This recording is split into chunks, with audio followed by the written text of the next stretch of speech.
I remember a time of significant hope. Although when you look at the circumstances surrounding this time, it wasn't overly hopeful on the surface. I was 28 years old and at the end of a marriage. And on this particular day, I was getting divorced in the morning, and then I was going to bury my grandmother in the afternoon. So they just happened to fall on the same day, which was somewhat unfortunate. But sometimes when we go through these rough times, that sort of sparks or provides space for things that we wouldn't have seen otherwise. So that's what happened on this particular day. I loved my grandmother a lot. We were pretty close. She's a musician. I'm also a musician, so I got a lot of that from her. And once I got divorced in the morning, it sounds so crazy. I got divorced in the morning, and then I drove away, and I was actually performing at her funeral that afternoon. I did a song, one of her favorite hymns. She was a church organist for over 50 years, and so I did one of her favorite hymns on guitar, and it was really special to be able to do that, but it took a lot out of me that day. Just grieving her, grieving the end of this season of my life, and some of the choices that I had made to get myself in that predicament. After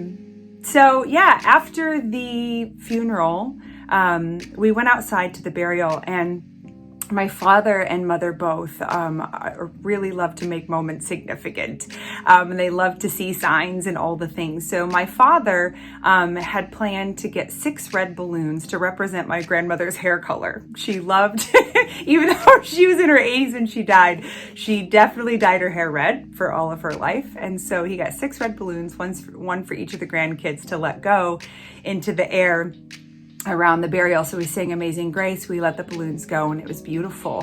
And as we watched those balloons fly into the air, a bunch of the balloons flew up and got caught in the tree.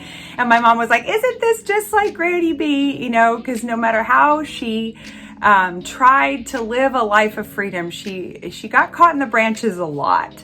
But as we watched those balloons one by one, a couple of them popped, but a few were able to fly free, just like she was on that particular day. So it was special. And then after the burial, my dad had this idea to go to this house where my grandmother grew up. It was about 5 or 6 miles away from the burial plot. So we hopped in the car and we headed over to this house because there were these trees there that he wanted us to see.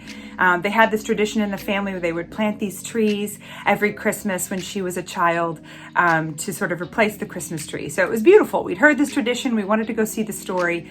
So we hopped in the car, we got out there, and he was right. Like, as soon as we pulled up, there were these gorgeous trees there, and I was stuck in the back and I couldn't get my seatbelt undone. So everybody else had jumped out of the car and was really reveling in the moment.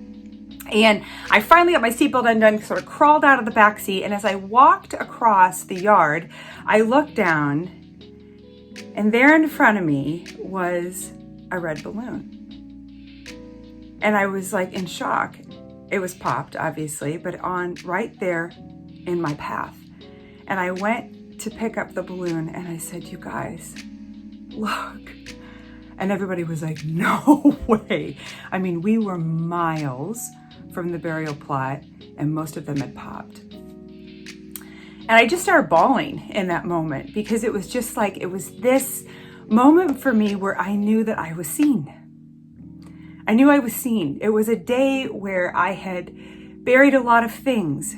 I had buried the end of this marriage, the end of the time with my grandma, and it was a bit of a fresh start. But sometimes it's hard to work through things like that all at once. And that was a moment for me that I knew that, I had been a believer in God, whatever you want to call it, God, universe. For me, it's God.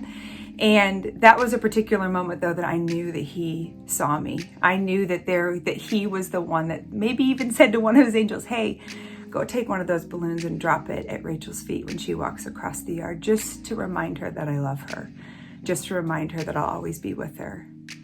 And that was a day for me where things sort of started fresh. So I call those types of days markers, and I'll never forget it. And for me, that was a time where I thought, I'm going to live differently. I get a second shot.